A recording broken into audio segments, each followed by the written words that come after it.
is another gay horror pod with Stuart Ross and Jesse Tabbitt. Mr. White Christmas. I don't know why I have Christmas music stuck in my head. It is January. Yeah, but it's still early January, so Yeah. you could still be feeling the ramifications. Yeah, I mean, deeply, I believe that there's nothing that has more ramifications than Christmas. Then Christmas. I'm kind of always thinking about Christmas. Really? In like a weird way. I'm like, well, okay. Also, I just watched Home for the Holidays, which we talked about with our last guest, H. Alan Scott. It's like now one of my favorite movies. I watched it for the first time maybe a month ago. It's a holiday movie. Jodie Foster directed. Peak Holly Hunter. It's so fucking good. And I was like, I'm definitely going to watch this again soon. And then I did. And I'm going to watch it again soon. Yeah. And you did. I'm going to keep rewatching it all month. Year. Yeah. It's so fucking good. On the 6th of every month, on January 6th, you watch Home for the Holidays every year. Oh, also, you know what else I watched because of H. Alan Scott? That Sigourney Weaver movie we were talking about. Oh, yeah. How was it? It was crazy. It is called, for anyone who doesn't know, and you don't know because Sigourney Weaver's been in many films, it is called Death and the Maiden.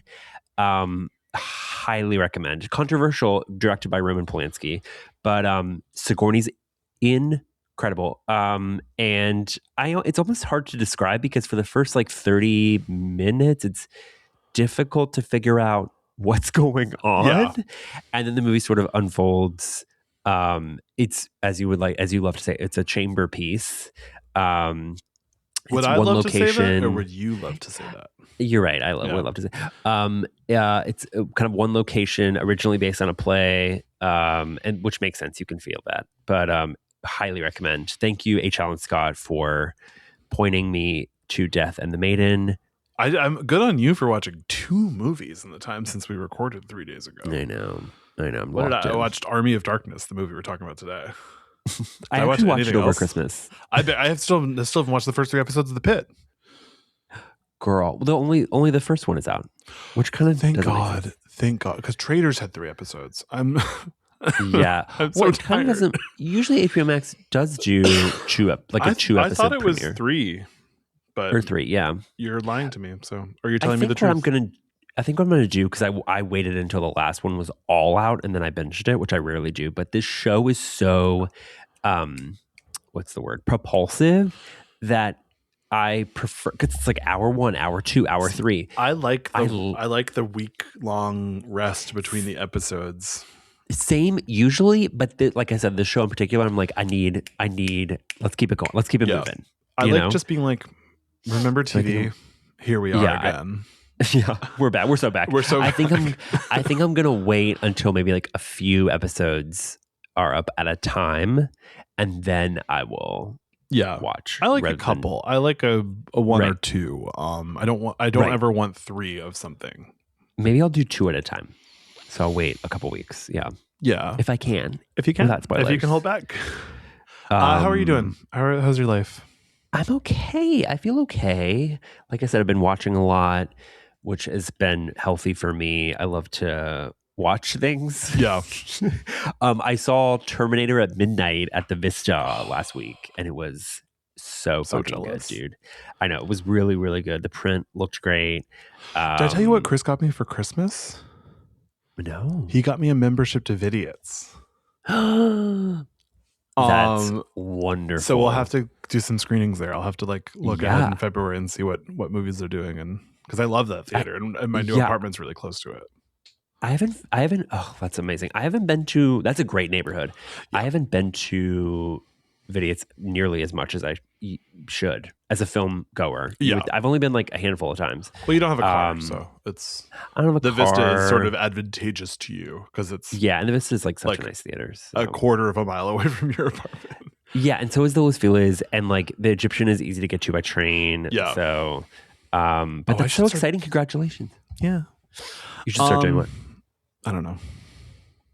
Going to the Egyptian? I'm really tired. Oh, honey. Did you not sleep well? No, I'm just still working. Yeah. Yeah. We haven't. Yeah. It's just, I hate it. I hate it.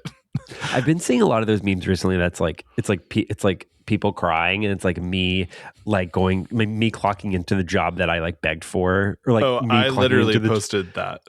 Yeah, I posted on Gay Horror Club. I can't open my phone because my hands are wet. Why are they wet, Stuart? Wouldn't you like to know? What? Why are they wet? Wait, why are they wet? I don't know. Oh, because your coffee? Maybe. I'm worried about myself. I'm trying to pull it up. Oh, my Wi-Fi is just not working. My Wi-Fi. Do you like me taking time off to try to pull up a meme I posted? I really do. Welcome to my daily life. I'm like, 1 second, let me pull up this meme. Yes. yeah. It's so good. No, I just never stop. People are calling me all the fucking time. I'm handling travel, which is like my least favorite responsibility ever. I was literally at the Eagle the other night watching RuPaul's Drag Race, changing an actor's flight. And I kept having I was drunk. I was like 4 beers in. And I kept having to schedule them on the wrong flight. Show Chris the email I was about to send and be like, no, that's and he's like, no, this is perfect. I was like, I know. They end up in Dubai. They're like, this is in Vegas. I mean, thankfully, Vegas to LA, there's like 500 flights. I was able to figure it out, but and then I had to go home and write a purchase order to get the change fee approved. And I was like, and then I had to email a picture of the purchase order to a group of people to get emergency approval. And then one of them thankfully was awake at midnight on Friday night and responded approved. And then I got to be like, buy this to the travel people. And I was like, and I shouldn't be doing this. No, I should be drunk off my ass at the Eagle, having a time of my life. This is the second week in a row I've changed someone's travel while watching RuPaul's Drag Race at the Eagle. The Eagle is your safe space. The Eagle is your bubble. That's nothing should get in the way of that. Yeah, yesterday was the day I started to just be like, boundaries. Yes. I do not disturb when I saw the primate yesterday. I was like, fuck this. Good. I'm 2 hours. You can't reach me. And then we went, Chris and I went to friend of the pod, Zeke Smith and his husband Nico's house last night and did a pizza hot tub night. And I not only put my phone on Do Not Disturb, I left my watch in the house.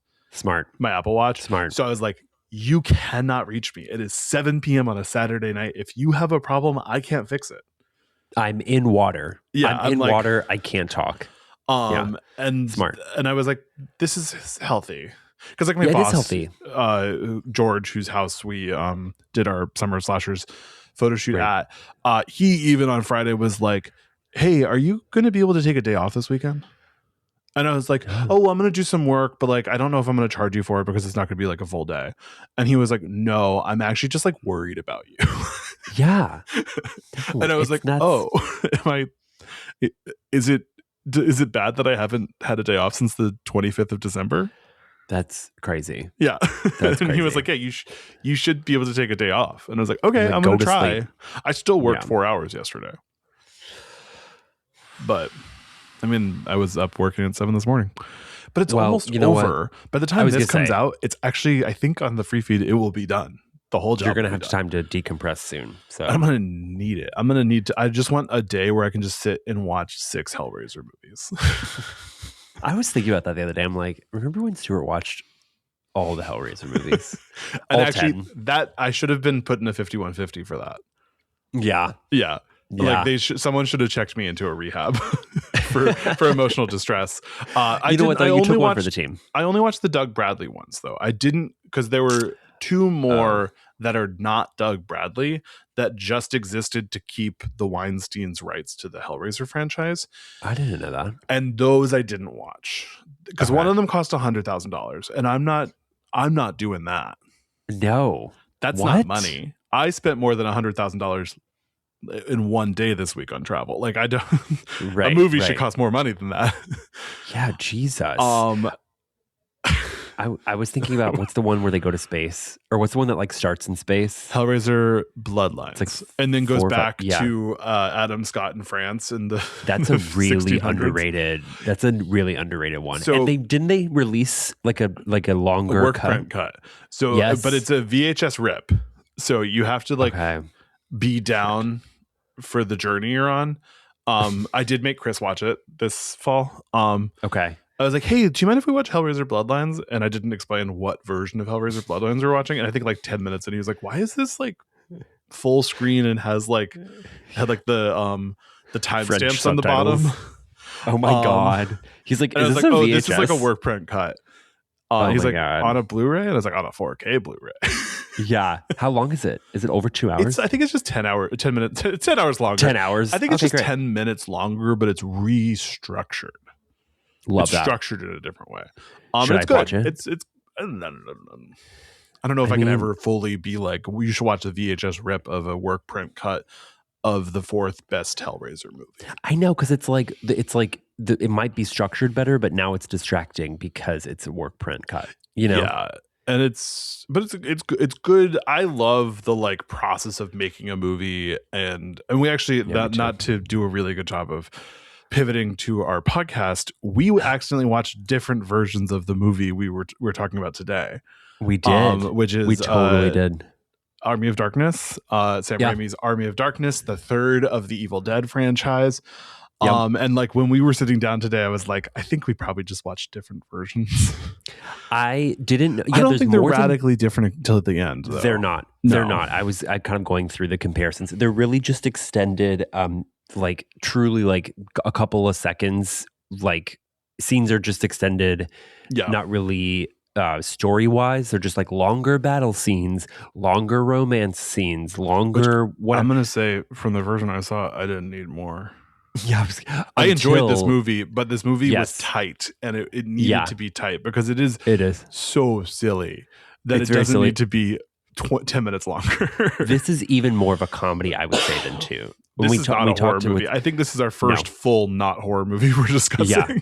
Yeah, it's like definitely it's a comedy for sure. Maybe on the level of like Princess Bride. Do you want to tell me some fun facts about? I would Army love of Darkness? to tell you some fun facts. So I guess maybe this isn't super fun, but I just thought I'd start with a budget. So this movie was surprisingly expensive, or I thought expensive, $11 million, which with inflation is like probably like over 20 million, right? I think it's probably like 30 something. 30 something. That's a lot of money for like an Evil Dead especially movie. Compared to the second one, which I think was like 3.5. Pretty low. So it got pretty big. Also, it's not like Sam Raimi like went away, made some like hits, and came back. He only made Crime Wave. Made flops. Yeah. No, he made a flop. He had a couple things between this, but they still weren't. I mean, he has a pretty hit or miss track record. Yeah. I also, not to dovetail your fun fact, but Sam Raimi and Bruce Campbell had to take deferred payment on this to get the budget that high. Mm-hmm. Which is great. They've really seemed invested in the French. Yeah, they love it. It's actually French. Wait, I love that. You love the French. I love the French. But no, I mean, so to that point, Bruce Campbell, this is his first and last studio film where he starred as the lead. So Bruce Campbell's never, outside of this movie, was he not the lead in the Evil Dead? Studio. I mean, that wasn't really like a studio. Yeah, but this was like this was like a Universal. This made money. This was made for money. Yeah. This made so the budget was 11 million. The global box office was 11.5 million. So this just like cut even. I thought it made more money. Maybe not. But no, I think that's based on my research. You can according to Wikipedia, it's 21.5. Oh, which is still breaking even. It made 11.5 just at the domestic, and it made 10 worldwide. I see. Or international. Okay. But still, that's breaking even. That's not. It didn't lose money, but it. Right, given marketing costs or whatever. Yeah.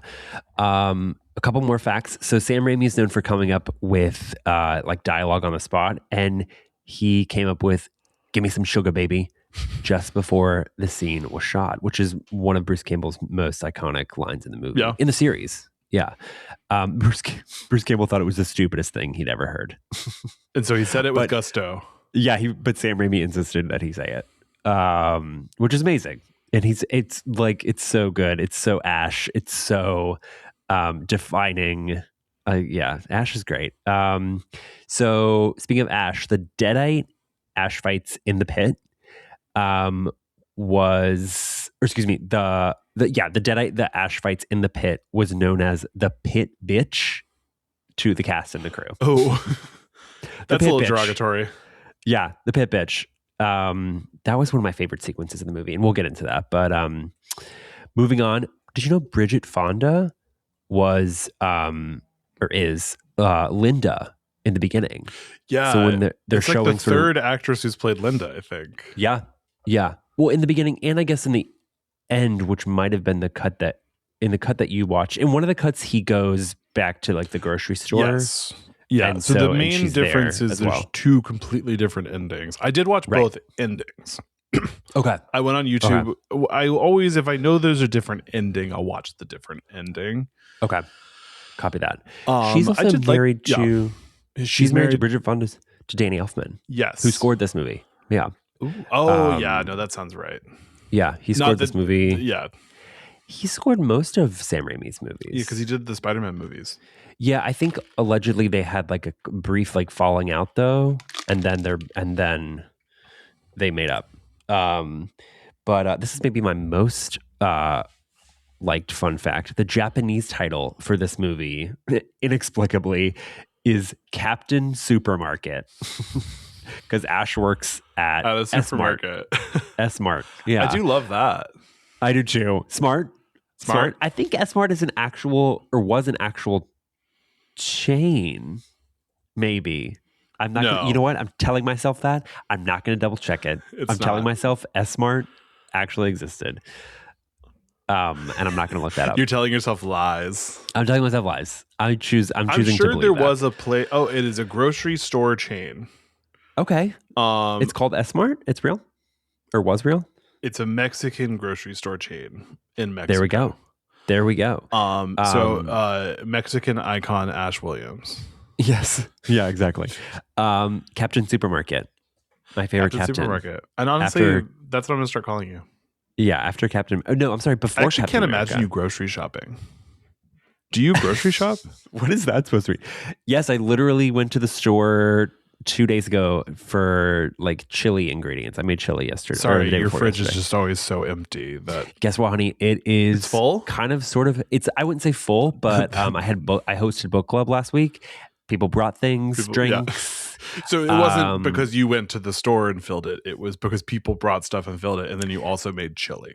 I filled it a little bit. Yeah. But yeah, that's to your point. Yes, that's mostly correct. Not to read. But yeah, so I do grocery shop this early in the morning for your grocery shopping habits. No, it's fine. It's fine. I guess I didn't used to grocery shop as much as I do now because I have a husband. Right, and so you're obligated to. Yeah. Guess I should get married. Yeah, we just feed each other all the time. It's crazy.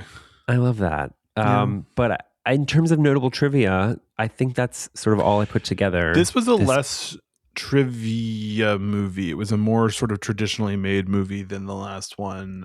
Right. Things were a little more buttoned up. Yeah, it's so Southern California sun though. Because they filmed it at Vasquez Rocks and they filmed it around Los Angeles. And it really it feels so Xena. It feels so Hercules, which is also Sam Raimi created and produced. Yeah. That's so funny.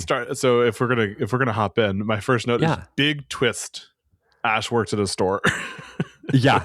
Because it's sort of like he reads as a college student in the first two movies, and now it's 10 years later, and it's like, well, he has to have like a job. Yeah, I think he is a college student he's definitely a college student in the first movie, but yeah, in the second movie also But there's also no time passed between the second movie and the third movie. No, which honestly in story, but in world, it's like 6 years later. So right, so I watched originally when I saw Evil Dead 2, I watched it. And then years later, I watched Army of Darkness, and I was like, "Wait, what's happening?" Because it truly, to your point, jumps in immediately after Evil Dead 2. It does. It sort of. I was telling Chris yesterday, this movie kind of feels Back to the Future-y. Yeah. Yep. It does. Yes, it does. Which is one of my favorite franchises. So I appreciated it. And much like Back to the Future, this is like a comedy. This is like slapstick. A full-on comedy. This is again. This is a Three Stooges movie. This makes the first Evil Dead look like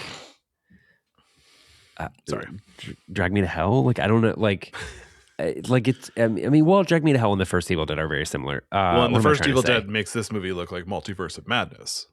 Yeah, actually, I would go as far to say the first Evil Dead that makes this look like Guardians of the Galaxy. Like it's whack. This movie is wacky. Army of Darkness is wacky, fucking wacky.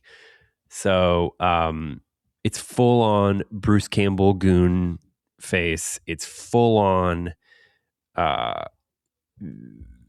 stop motion effects. Yeah, it's full on just goofy as hell. Goon which face. I think there's a place for that. You know, I think. Oh no, I love this movie. This is also fun. So.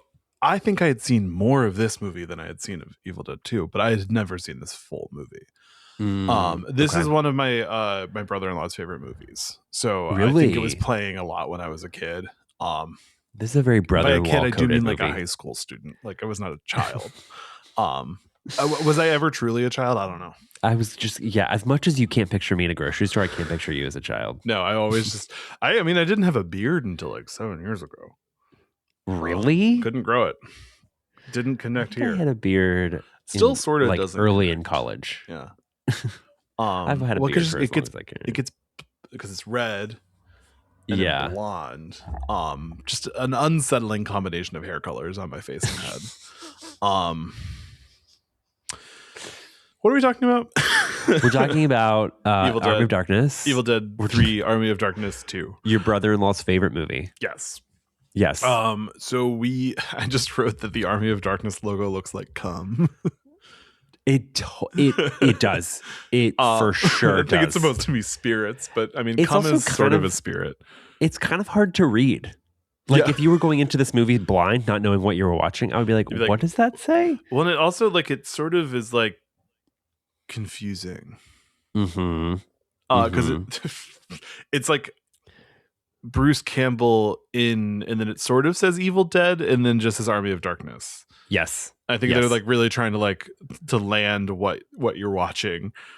Speaking of land, jumping right in takes place immediately after Evil Dead 2. Ash is sucked into this portal. Stuart is showing me on his phone the logo for Army of Darkness. It looks like cum. So he gets sucked up into the sky hole. Yes, sky hole, and it shoots him out in the year 13 something. Yeah, but also Southern California. This is a pretty cool. Actually, this is a cool sequence because his car drops as he does, and it's pretty high up. Like I think it must have been a tricky, maybe even like dangerous a crane drop or something stunt to pull off. Yeah, but famously, it's Sam Raimi's car that he uses in almost every one of his movies. It's sort of like an Easter egg. I think he drove that car kind of when he was younger, and so he loves an Easter egg. So he's also in this movie. He's also in this. Wait. I think he's a knight. Ted Raimi's in this movie. No. You're right. It's Ted Raimi. Sam Raimi was in the last movie, I think, toward the end. Maybe? He's a knight. I watched that 4 days ago, Jesse. How am I supposed to remember a movie I watched 4 days ago? I watched Primate and Army of Darkness since then. If you want to hear our thoughts about Primate, check out our Patreon exclusive Primate mini review, which was posted at this point 3 weeks ago. So good plug. So we're sort of thrust into a political battle between two factions of humans who are also dealing with the Deadite crisis. And I'm like, I don't know, team up. Like it's what the movie ends up being, which is like they all team up to fight the Deadites. And I was like, just do it now. Like we don't need to wait till the end of the movie. That seems pretty timely. People are fighting with each other when really they should be fighting a greater force that affects everybody. Yeah. Yes. Bring it. What do you think we're living through right now? I don't know. The community is divided, and they all think Ash is a spy. Yes, they can't agree on which side. They can't agree for who. Yeah, they're not really confused about how he talks, which is kind of funny. They're just like, oh, those are just words. Yes. Because he talks modern. And they're like, yeah, exactly what you said. I'm like, well, not only does he talk modern, he talks goofy as hell, which I guess to your point is modern, but like pretty early on, we get a look at Embeth Davidtz. What is she from? Who I fucking love. 13 Ghosts. 13 Ghosts. I almost asked the new one, but yeah, she would have been like not alive when the original one came out. Wait, yeah, I don't know how old she is. She's probably in her 50s or 60s now. Embeth Davidtz. Stuart connection. Embeth Davidtz. She's stunning. 1965. So yeah, she's 60 years old. So she's stunning. The DP of this movie was Bill Pope, who I worked with. Correct. Yeah. Wait, so most famously, Embeth Davidtz is Mrs. Honey in Matilda. Yeah. I didn't realize that. She looked very familiar, and I didn't once Google it because I was like, this is Jesse's fun fact week. I'm going to let him have the knowledge, and I'm just going to go in ignorant. Yeah, I love her. She's such a good actress. She's also in a great movie called Fallen with Denzel Washington, which also is a movie about people possessing people or like an entity possessing people. Oh, is that the one that ends with him as in a cat? Yeah. Yeah. Okay. Yeah. Sorry for a spoiler alert for a movie I've never seen.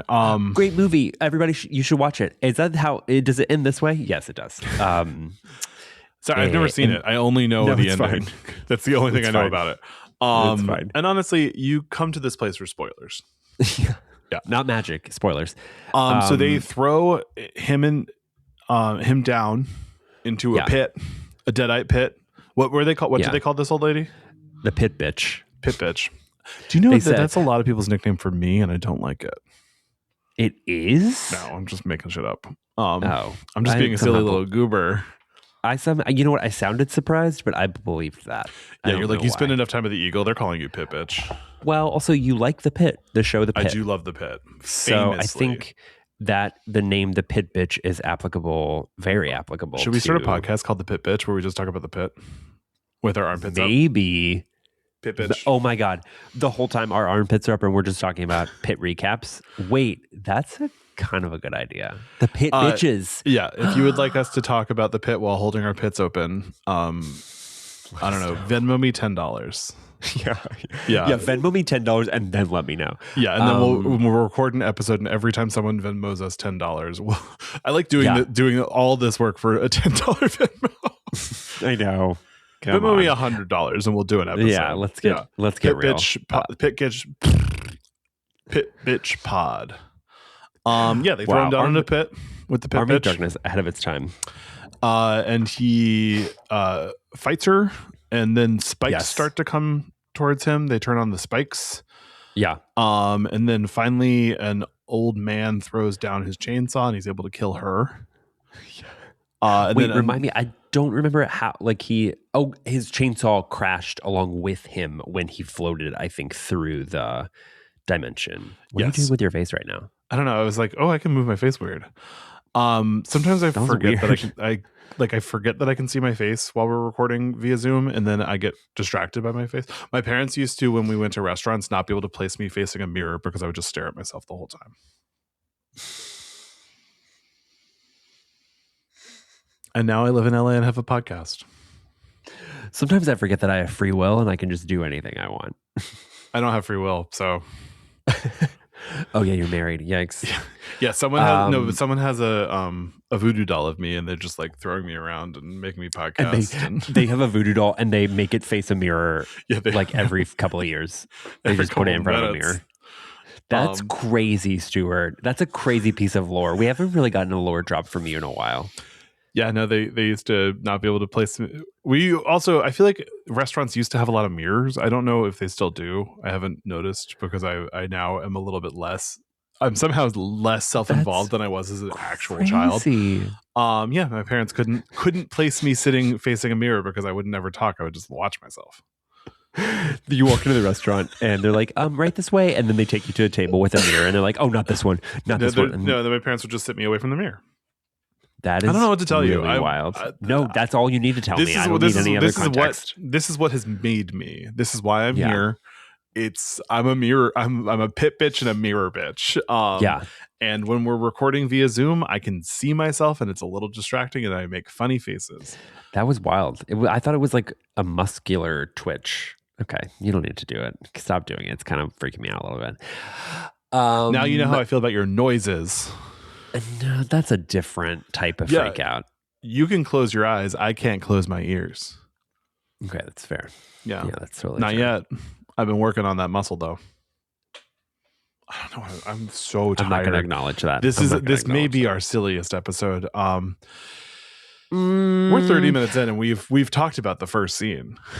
Well, much like the other Evil Dead movies, this movie's pretty plot thin. It's a little plot thicker than the last two, which are literally they go to the cabin and everybody dies. Yeah. But yeah, pretty thin. Ash defeats the pit bitch thanks to the old man's help, who he throws the chainsaw in. And remind me, the chainsaw dropped along with Ash when Ash went through this dimension. And his shotgun. Yeah. Yes. His shotgun, which he seems to have unlimited bullets for in 1300s. I noticed that later. He also has a precision shooter on this sawed-off shotgun, which is not my understanding of how a sawed-off shotgun works. You don't really need to be a precision shooter to have a sawed-off. No, but he is a precision shooter on this. He's like he shoots someone's sword. I feel like if you're shooting the sword.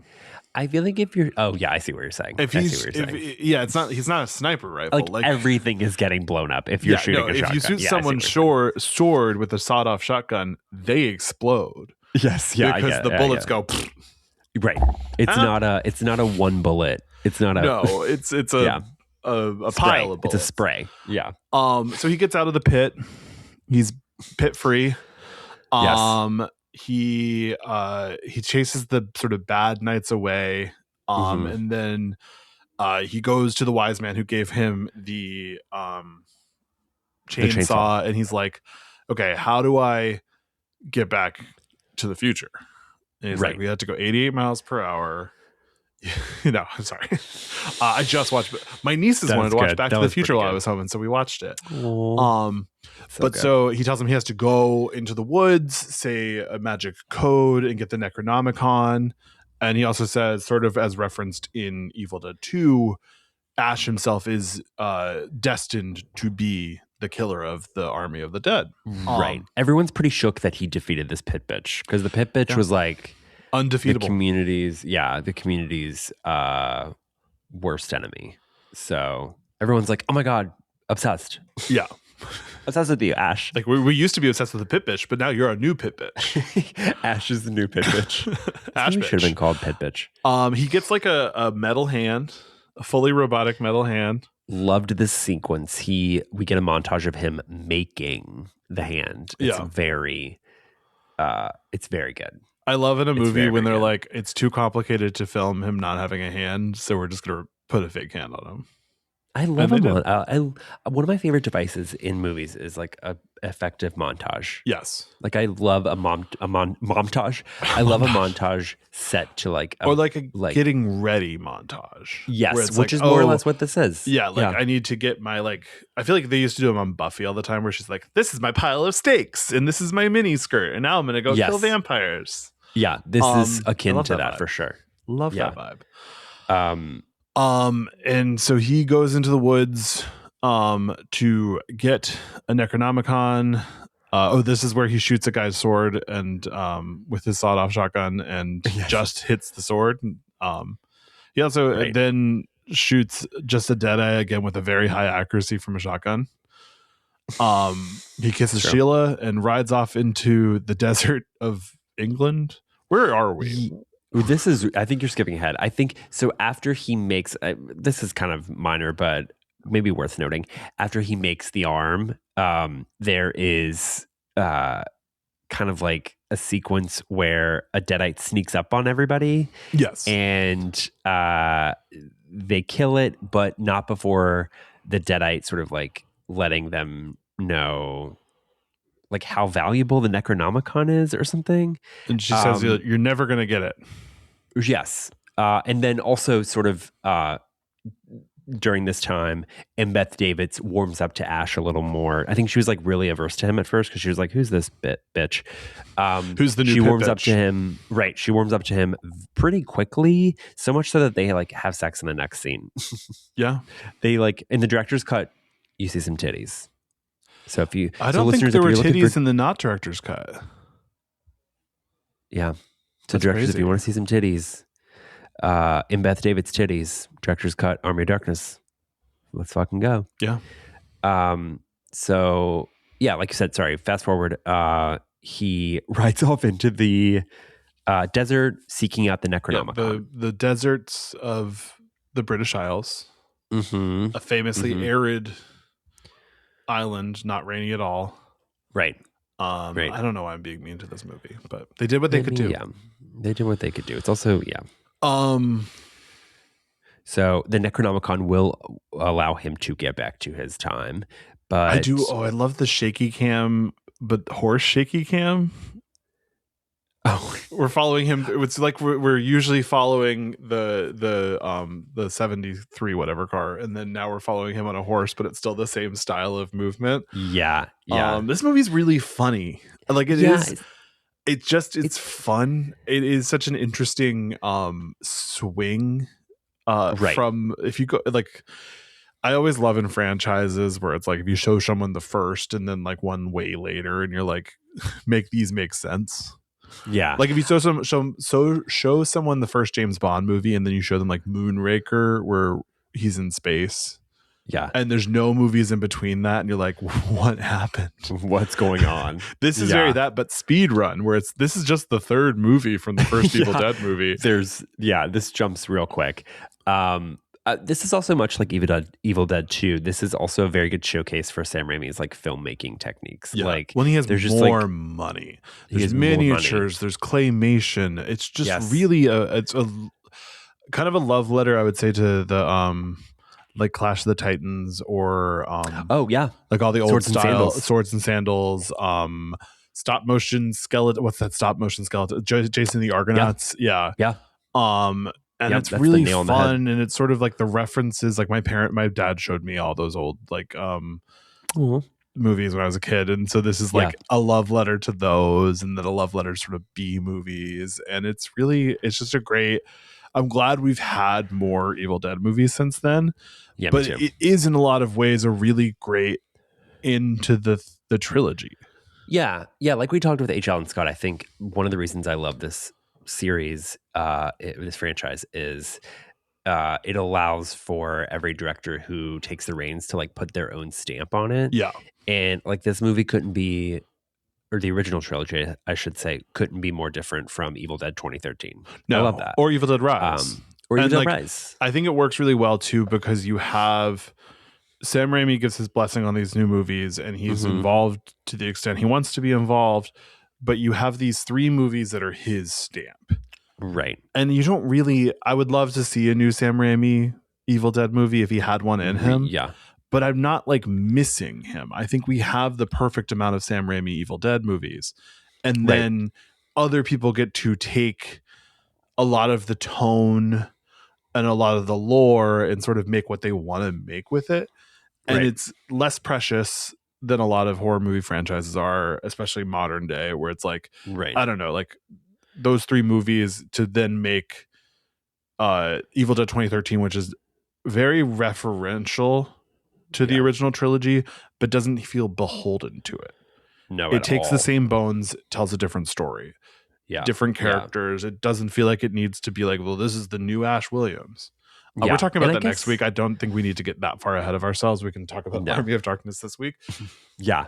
And if you did want more of the original trilogy, you could always tune into Ash versus the Evil Dead, which has like 2 or 3 seasons, and it's really fun. I think the horror queers were telling us that we should watch it at some point. Yes, I think they definitely were. I watched the first couple episodes. Very fun. Yeah. Is Sam Raimi involved in that, or is it mostly? He produced, and I think he even directed maybe the pilot. But he produced the show. It's great, and Bruce Campbell's so good, and it has Xena in it. Good. And it has Xena. That was perfect timing. You drink coffee. I yawned. Go pee. Yeah. Sorry. Go pee. Listener Stuart just went to pee, so this is maybe another opportunity for me to tell you a dad joke. Let me pull up some dad jokes for FYE for your entertainment. How do cows stay up to date? They read the moose paper. That's really not good. I hate that, actually. This is okay. I hate my job. All I do is crush cans all day. It's so depressing. This is also kind of good. Where do pirates get their hooks? Second-hand stores. Wow, there's so many dad jokes in existence. Oh, this is pretty bad. What's Forrest Gump's password? One Forrest one.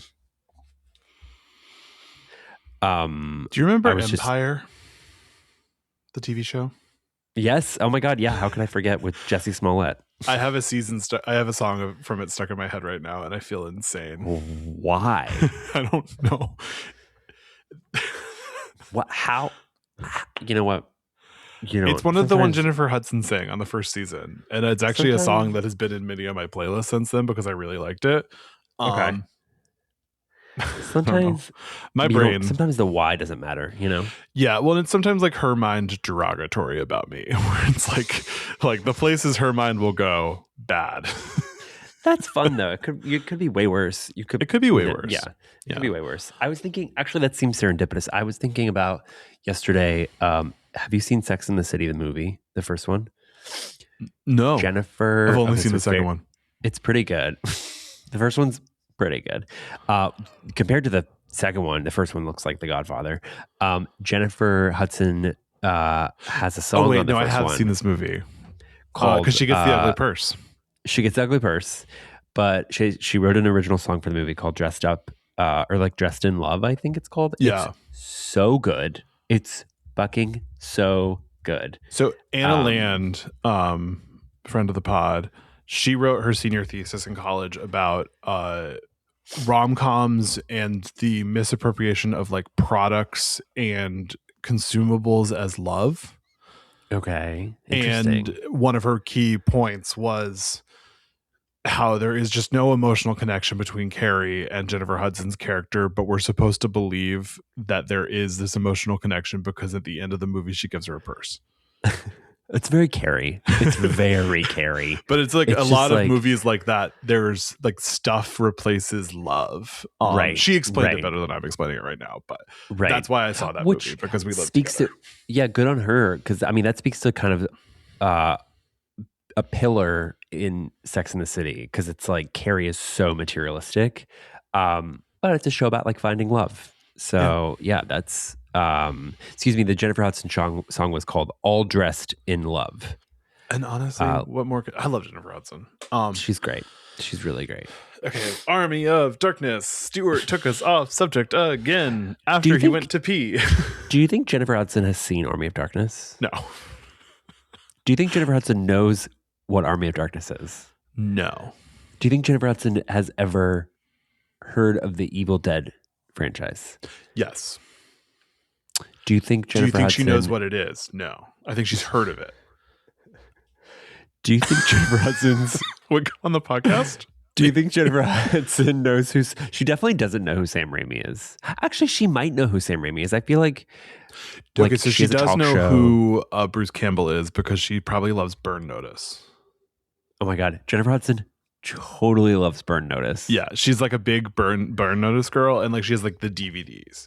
Because she's like, I don't know when it's not going to be streaming, and I have to have my Burn. She can't go to bed. It's like Jennifer Hudson. RuPaul can't go to bed without watching an episode of Murder, She Wrote. And Jennifer Hudson can't go to bed without watching an episode of Burn Notice. She loves Burn Notice. She loves a Danny Elfman score. She does, yeah, but she doesn't know. She doesn't know who Danny Elfman is. She doesn't know. Yeah, but she might know. I feel like having a talk show, there has to be a level of like tapped in. Maybe not, because obviously she has like a million people working for her, but like what there has to be some sort of like. Also, she's a musician. Jennifer so Hudson and Danny Elfman have. Danny Elfman worked on Dreamgirls. No, sorry. I need to. No. I need to get out of the Google AI, of it all. Wait a minute. But did you see that clip recently where Kesha was on Jennifer Hudson's show and Kesha was actually in Dreamgirls as like an extra or a cameo or something, and Jennifer Hudson was like, "You were?" Like she was like a background extra. Yeah, she was like something, and she was like, "Oh, I didn't know that." Like I was like, "Oh, Jennifer, like, girl, yeah, let's come on, like, you know." But maybe she knew that was going to be the reaction, and sometimes you want that sort of like controversy, drama. Jennifer, if you Google Jennifer Hudson and Bruce Campbell, nothing comes up. Yeah, she probably doesn't know who Bruce Campbell is or The Evil Dead. She's probably. I would like to know if she watches horror movies or she likes horror movies. I don't think we can get an answer to this. You might be surprised because Jennifer Hudson, if you're listening, I know people. I think we both know people. I feel like we could find. I know some people. I might be able to find out for us. So Ash goes into the woods, and he gets knocked off his horse, falls into a bog, rolls, and then runs into a windmill. Oh my God! Falls into a bog is like such a mood. Honestly, a nightmare though. Yeah. The bog murders. Oh my God! What? The British bog murders. This couple used to like lure children into the bogs and kill them. Bogs are just swamps, right? Okay, we've actually discussed this on the podcast. Have we? Yes. So I think the difference is the like makeup of the water, and a bog is more acidic or something. And like if you fall into a bog, you'll be mummified. If you fall into a swamp, you won't. Whoa. Also, I imagine a bog is like foggier. I think we were talking about this on the Psycho episode. Like a bog is like Silent Hill vibes, maybe a little bit. But it's like foggier. Yeah, okay. It's boggy. So it's definitely boggier. Shut up. Shut the hell up. Anyways, Ash gets out of the bog and runs into a lighthouse. No, a windmill. Yeah. The lighthouses of wind. Yes. That was pretty good, actually. Yeah. And he breaks a mirror, and then it creates a bunch of tiny little Ash Williamses. This is so fun. Crazy. This movie is just fun. And they're hitting his head. They're burning his face on the oven. They have like a big knife or a big like little fork, and they're like poking him in the butt with it. It's very Gulliver's Travels. Yes. Yeah. And then he swallows one gets into his stomach, and then he pours hot water down to try to kill it, and then it starts growing. And then we get, and you previously said that Sam Raimi has an eye thing, and then we get a weird eye out of his back, and then it forms two ashes, and then they're out in the wood, they're outside howling at a full moon, two ashes coming out of one, and now we have our villain of the movie, Bad Ash, Pit Bitch, and Bad Ash. Pit Bitch. Yeah, but I mean, this reminded me of Drag Me to Hell. The eye. So silly, so fun, just like a camp good time. Yes. Yeah. Oh, I really hope, I know I said this before, but I really hope that Send Help is kind of like on this, not on as comedic as this, but like, I just hope it's like Sam Raimi being Sam Raimi. Yeah. I really hope he gets to have fun. I guess we'll know in 2 weeks. I think by the time this comes out, we'll have seen. We will have sent for help. No, we will have sent for help. The next one, Evil Dead. After this episode, I think you'll get to hear. It depends on where you're listening. Patreon. Yeah, I can't. The timelines. I don't know. Yeah, what's time? I hope next week I'm not coughing as much as I've been coughing. I know. I feel kind of bad. I know we were like. I was like, I'm fine. I feel like I'm not. I've been. It's better. Winter in LA, guys. It is 65 degrees right now. You have a bruise? Yeah. I think. Okay, wait a minute. I think that's what's fucking me up. Like the other night, it was like literally 40. Tomorrow, it's gonna be like 70. I think my body is. And like, it rained last week. I think my body's fucked up. Also, I have like a big ass bruise that like hasn't gone away in a week. It's making me nervous. Why? What happened to you? I don't know. I don't know. Show me on the bruise where your bruise hurt you. I was intimate with a man yesterday, and he was like, "What happened?" He was like, "What happened to you?" And I was like, "I don't know." He was and like, he was like, "This drug bitch, this yeah, pit bitch." I was like, "Okay." I don't know. It was like kind of weird. That was it a good session? Yeah, I thought it was. I think I had fun. What a weird question. I'm glad you're having sex. We're proud of you. Thank you. We should be whores. It's 2026. The world's ending. Okay. He gets back into the woods. He finds 3 Necronomicons. The first one sucks him into a hole, and then he pops out, and his face looks funny, and he has to shake his face all. The second one bites him. Yeah, it's like flapping with teeth, flapping and around. And then the third one, he says what he thinks are the words, but he's not sure. Yeah, he mumbles. He's not like an accurate person. But he gets the third one, lightning strikes, and then skeletons wake up.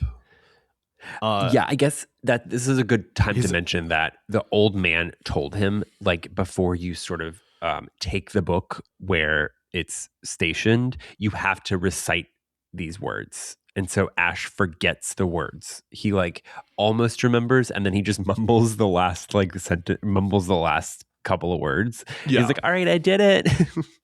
It's actually pretty. It's actually like me coded. Yeah, and it wakes everything up, and then skeletons, and then he buried his evil. He like killed, quote unquote, and buried his evil self. Yeah, evil doppelganger. Evil doppelganger rises from the grave. Surprise, a fucking prize. Surprise, surprise. Looks absolutely bonkers. Fucked up. Looks fucked melting, up. Kind of. Do we know? Was this Ash in makeup? I don't think so. Okay, because I mean, I don't know who it is, but I believe it. So yeah, I mean, it's unrecognizable. From the grave, it says that Bruce Campbell played Evil Ash too. Yeah, I believe that because I mean his voice, like his mannerisms, like he's Ash, just evil. And sometimes that's how we are. Evil. Yeah, I mean, I'm not going to fight back. I'm not going to argue that. No, but anyway, so yeah, the I think this is the titular Army of Darkness. Yeah, and he gets back to the city with the Necronomicon, and the old man is like, okay, by removing it and saying the wrong words, you woke up the army of the dead. You woke up a million skeletons. And then a flying Deadite immediately steals Sheila. Yes. And now she's evil Sheila. This is kind of a fucked up scene because the flying Deadite steals Embeth Davidtz, aka Sheila, drops her off to the evil Ash, and the evil Ash like straight up like assaults her. Yeah. He like grabs her, kisses her, is like really gross with her. She's like, I only like good Ash. Yes, and ultimately it turns her into a Deadite. Yeah. She looks like Bride of Frankenstein vibes. Oh, probably that was probably a reference. The intention, yeah. Yeah. Yeah. And then so we get like a really long fight between they unite the two armies of men against the army of the dead. Yes. The army of darkness. Finally, the community is coming together. The community is coming together to defeat the evil. To defeat the evil dead. Yeah. We get this is the point where I've noted, I was like, Ash is shooting bullets like someone who can buy more bullets. Like how many bullets does he have? I mean, I guess I don't know. I can't answer that. We'll never know. Oh, guns were invented in the 9th century. They were? In China. What year is that? Gunpowder was discovered in the 9th century. Okay. 800s. What? Wait, the first metal barrel hand. Okay, I am in the AI section, which is never right. Firearms. I mean, at this point, they were not in England.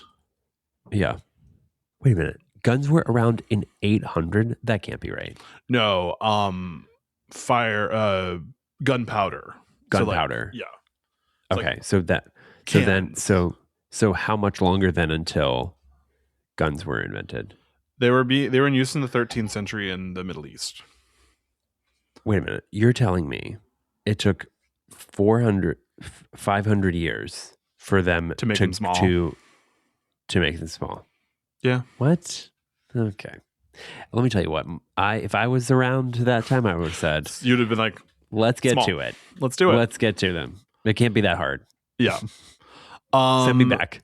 We have some. Oh my God! So the armies of darkness are marching upon them. Yes, and we have bone instruments.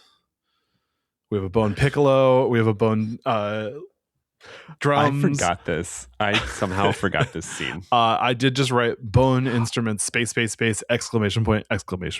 Actually, I'm sorry. I spoke too soon. This is one of the only. I took very few notes from this movie. I wrote. This my first note, the skeleton playing the bone. So you're right. This absolutely is something worth mentioning. Literally worth noting. Yes. And so we have a lot of stop motion skeletons. He sort of retrofits his car to be kind of like a medieval tank. Mad Max. Yeah, and he's driving around destroying all the Deadites. It's pretty cool, actually. Sheila does the thing, the classic Deadite move where she pretends to not be a Deadite anymore, and he sort of like tries to miss her, but then she's like, haha, I'm evil. Yeah. I love how much that works. It does every time. Like, a Deadite loves a joke. They love to be wacky. They love a bit. They love to have fun. A bit. They love to have fun, but they don't play games. Yolanda Foster. Bit bitch.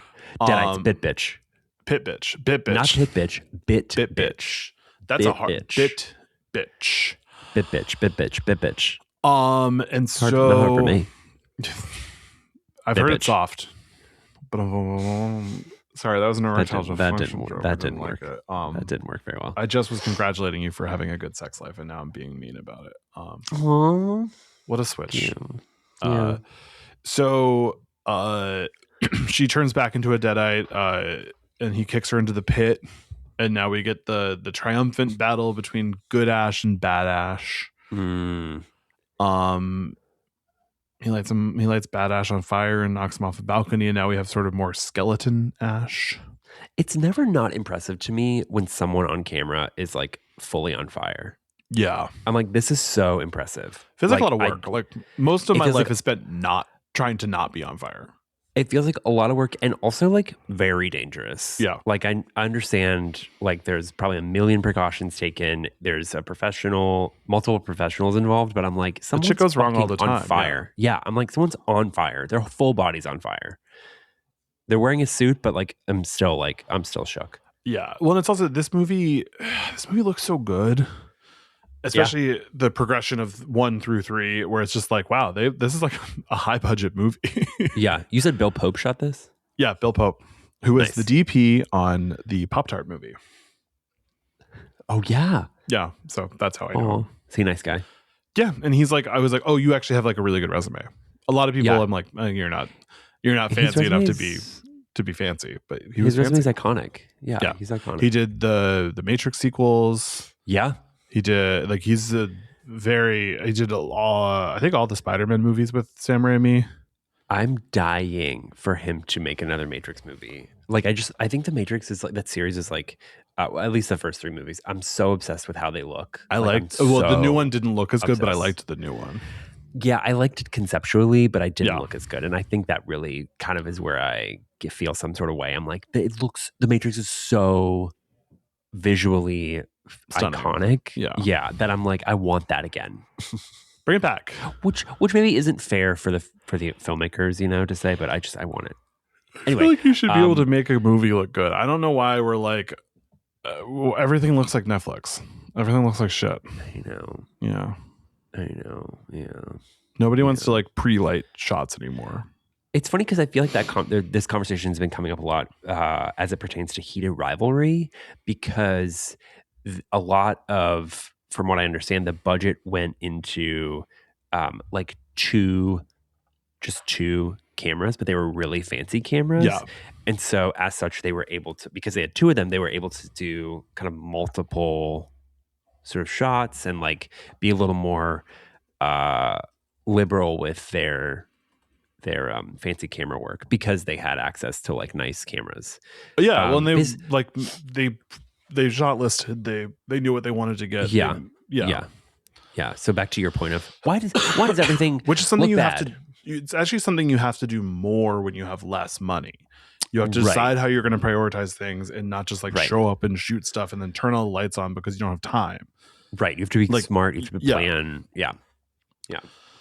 Well, planning was done on Army of Darkness. I'll tell you that.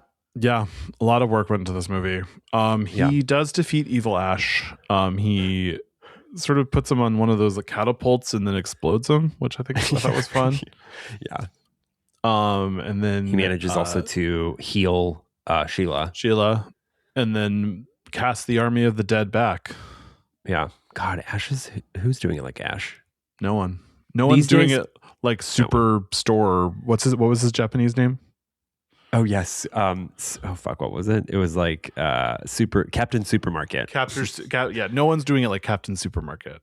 So the wise old man gives him a potion. This is where the movies do fully diverge. Very different. So in my movie, he goes back to where he was from. He goes back to working at the S-Mart, and a Deadite comes and he attacks Miss Deadite and kills it, and grabs the shotgun off the shelf and shoots it, and it flies onto a trampoline, and then he kills it, and then he kisses Linda, and that's sort of how the movie ends. And that was the theatrically released ending that was asked by the studio. Right. And in the director's cut, the one that I watched, he takes the car, takes his Mad Max fitted car into a cave, explodes the cave explodes the front of the cave so that he's like caved in. Yeah. Does some magic. Takes drops of potion that will make him sleep for a certain amount of time, but he loses count. He's supposed to like sleep for to your point, the potion is supposed to make him like essentially like hypersleep him. Yeah. And he hypersleeps too long. It's going to Rumpelstiltskin him. Wakes up and pushes his way through the rubble, and he looks out onto dystopian London. I'm gonna say London is burning, and he's really sad about it. And then the movie ends. He's like, "Oh fuck, what have I done?" Yeah, and it makes me. I'm like, "Oh, where? Like, did Sam Raimi have a fourth movie in mind? Like, is this just supposed to be like a bit? Like, yeah, I don't know. I think it just was supposed to be like funny. I mean, Ash is so distraught, and paired with Danny Elfman's score, it makes me think like, and the way Evil Dead 2 ended was a cliffhanger, right? So like, I personally would love to have seen or see Ash fighting Deadites in London, in dystopian London. Yeah, let's make it happen. Ooh, maybe. Maybe that's what Evil Dead Burn is going to be about. Ash we don't know. I think we would know if Bruce Campbell was going to be in it. He might be in it. Movies these days they've gotten pretty good about hiding cast members. Yeah. Wait a minute. Evil Dead Burn. How do we not have any? The movie's coming out like in July, and we don't know a damn thing about it. And I love that for us. I love that. I also am. What do you think? What do you think it's going to be about? Like, what do you? The last movie took place in a high rise, a little bit of a different take because I think it's going to be suburban. You think so? Yeah, that's what I would. I mean, if 2013 was Cabin in the Woods, Evil Dead Rise was a high rise. The next one you do is sort of like Gremlins. Evil Dead. But part of me thinks, like, given the Burn subtitle, makes me think they're gonna be like in another like hell dimension. Maybe. I'm looking at the IMDb now. The tags are dark fantasy, folk horror. They'll probably be back in the woods, realistically. Yeah, I want like a fresh setting. Not that I don't love the woods. because I do. But I would love a fresh setting. I would love for them to go to hell. I also think The Evil Dead is sort of something you could do like Prey, where you just sort of like go into a different time period, have another group of people finding the Necronomicon, releasing it, reading it, and just like there's a lot of different ways you can go with the franchise. Sure. Well, I mean, that's what they've done, right? It's like Evil Dead Rise. They found the book buried from buried in a bank apartment. Sorry, buried in a apartment building that was like maybe once a bank. Yeah. I love that movie so much. It's so fun. Me too. Well, this has been fun. This has been fun. Army of Darkness. Next week we are covering the Loose remake 2013, Fede Alvarez's Evil Dead 2013, which is a hard ass movie. Love it. Maybe my favorite in the franchise. Can't wait to talk. Awesome. Yeah. Can't wait to chat. Bye. Bye. Don't.